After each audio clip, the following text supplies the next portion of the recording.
वायु की क्वालिटी को शुद्ध करने के लिए स्वच्छ वायु सर्वेक्षण के तहत लखनऊ में अब जो भट्टियां हैं उनमें कोयला और लकड़ी का प्रयोग नहीं होगा। मेरे साथ ज़्यादा बात करने के लिए मौजूद हैं नगर आयुक्त इंद्रजीत सिंह जी। सर, अब लखनऊ में जो भट्टियां हैं उन पर पूर्णतः रोक लगी, चाहे कोयले की हो या लकड़ी की हो। नहीं, कोई होटल्स में जो चल रही है भट्टियां, अब उनकी जगह इलेक्ट्रॉनिक भट्टी होगी क्या? नहीं, रोक नहीं कहीं लगाई गई है, ना ही रोक लगा रहे हैं हम लोग। हमने सिर्फ ऑप्शन दिया है क्योंकि जो कोल है वो एयर क्वालिटी को इम्पैक्ट करता है। नेशनल जो हमारा एक प्रोग्राम है, नेशनल क्लीन एयर पॉलिसी जो है, उसके ऊपर जो है पिछले 2017 से काम चल रहा है। सेंट्रल गवर्नमेंट और स्टेट गवर्नमेंट दोनों काम कर रहे हैं। तो लखनऊ में उसमें बहुत बड़े स्केल पे काम हुआ है, जिससे AQI जो एयर क्वालिटी इंडेक्स है वो हमारा 45% कम हुआ है 2017 से लेकर अभी तक, बेटर हुआ है मतलब। और उसमें डस्ट का बहुत रोल रहता है, तो डस्ट के लिए हमने स्प्रिंकलिंग पानी धोते हैं। अभी तो इस महीने में बंद है क्योंकि बरसात हो रही है, लेकिन जब ड्राई मंथ आते हैं उसमें करते हैं। दूसरा एंड टू एंड पेमेंट्स है, नए पौधे लगाए जा रहे हैं। माननीय मुख्यमंत्री जी खुद वृक्षारोपण लेके पूरे साल उसमें काम करते हैं। और जो नगर निगम है मियावाकी डेवलप कर रहा है।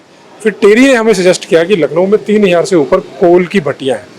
वो भट्टियाँ बहुत इंपॉर्टेंट है जो AQI को करने के लिए। पहले इंडस्ट्री में भी चेंज किया था, तो उन्होंने एक मॉडल दिया कि हम रेट्रोफिट कर सकते हैं इन भट्टियों को गैस बर्नर के साथ। तो 100 को किया भी, क्या लोगों ने स्वेच्छा से एक्सेप्ट भी किया। तो अभी हमने ऑप्शन दिए सारे इन भट्टियों वालों को कि आप लोग अगर आपके 10 भट्टियाँ हैं तो 2 कोल की रख लीजिए, बाकी गैस पे चले जाइए, क्योंकि बहुत सस्ता है, बल्कि कोल से भी सस्ता पड़ता है। 5000 की रेट्रोफिटिंग किट लगती है। और जो वर्कर काम कर रहे हैं उनके लंग्स के लिए बहुत अच्छा है। जो लोग वहाँ खाना खाने आते हैं उनके लिए बहुत अच्छा है। हमारे यहाँ बहुत अच्छी अच्छी ब्रांड है, वो खुद ही कह रहे हैं कि हम अपना काम कोई ऐसा नहीं करना चाहते जिससे इन्वायरमेंट खतरे में जाए या गलत हो। तो उसको देखते हुए लोग स्वेच्छा से कर रहे हैं और हमारी तरफ से भी नज दिया जा रहा है और मोटिवेट किया जा रहा है कि आप इसको कर लीजिए। और कुछ लोगों ने इसमें कहा है कि उसके टेस्ट पे असर आ सकता है, तो इसीलिए हमने ऑप्शन किया है कि आप मल्टीपल ऑप्शन रख लीजिए, दोनों रख लीजिए। जो ग्राहक आए उसको बता दीजिए किसमें एनवायरनमेंट इम्पैक्ट हो रहा है। तो जो जितने भी ओनर्स हैं वो कम फॉरवर्ड आ रहे हैं खुद और कर रहे हैं। सर, मेरी भी कई जो ओनर से बात हुई होटल की, जब मैंने कहा कि अब इलेक्ट्रॉनिक भट्टियों को यूज़ करने के लिए कहा गया, तो उन्होंने कहा, जो आपने बात कही कि टेस्ट फ़र्क है, उनका भी यही कहना था कि जो जायका है वो लखनऊ कहीं ना कहीं वो प्रभावित होगा। तो कहीं ना कहीं सहूलियत चाह रहे थे। हालांकि उन्होंने कहा कि अभी तक तो ऐसी कोई निर्देश नहीं आया नगर निगम की तरफ से, लेकिन हम चाहते हैं कि जो जैसा सुचारू रूप से चल रहा है उसे चलने दिया। नहीं, हमने निर्देश जो है, हमने जो काम भी वो कर रहे हैं मिल के कर रहे हैं। मतलब आइए ये चीज़ें डेमो है और कुछ लोग उसको ऑप्ट कर रहे हैं और कुछ नहीं कर रहे हैं।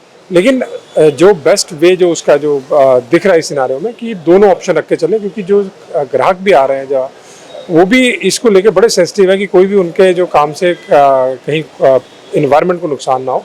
तो ये कोई ऐसा नहीं है कि हम लोग कोई किसी का वो कोई इसमें नुकसान होगा। स्वेच्छा वाला कार्यक्रम है और बहुत लोग आगे आके कर रहे हैं। और हमारी तरफ से यही अपील है कि इसको करें ताकि जो यंग जनरेशन है, जिनके एयर क्वालिटी से सबसे ज़्यादा इम्पैक्ट आता है, और जो दूसरे लोग हैं जिनका इम्यूनिटी कॉम्प्रोमाइज़ है, जैसे कोविड में देखा होगा बहुत ज़्यादा इशू आया था ऑक्सीजन का, तो उनके लिए एयर क्वालिटी बेटर होना, या सबके लिए लखनऊ की एयर क्वालिटी बेटर होना ओवरऑल बहुत अच्छा है। उसमें सब लोग सहयोग करें और उस सहयोग की हम अपील करें। तो ये थे हमारे साथ नगर आयुक्त इंद्रजीत सिंह। इनका कहना है कि वायु को स्वच्छ रखने के लगातार लखनऊ नगर निगम प्रयासरत है। इसके लिए लगातार सड़कों पर जो डस्ट है उसको कम से कम उड़े, इसके लिए लगातार स्प्रिंकलिंग की व्यवस्था की जाती है, जल का छिड़काव किया जा। साथ ही साथ उन्होंने कहा कि अभी जो है नगर निगम होटल जो मालिक हैं, जो होटल मालिक हैं लखनऊ के, उनसे लगातार संपर्क में है और उनसे एक ऑप्शन उनके सामने रखा गया है कि वो इलेक्ट्रिक भट्टियों का यूज़ करें बजाय कोयले और लकड़ियों की भट्टी का, जिससे जो है वायु की गुणवत्ता में सुधार आ सके। राजधानी लखनऊ से कैमरा पर्सन साकिब के साथ मैं थरवस्तोगी, दैनिक भास्कर के लिए।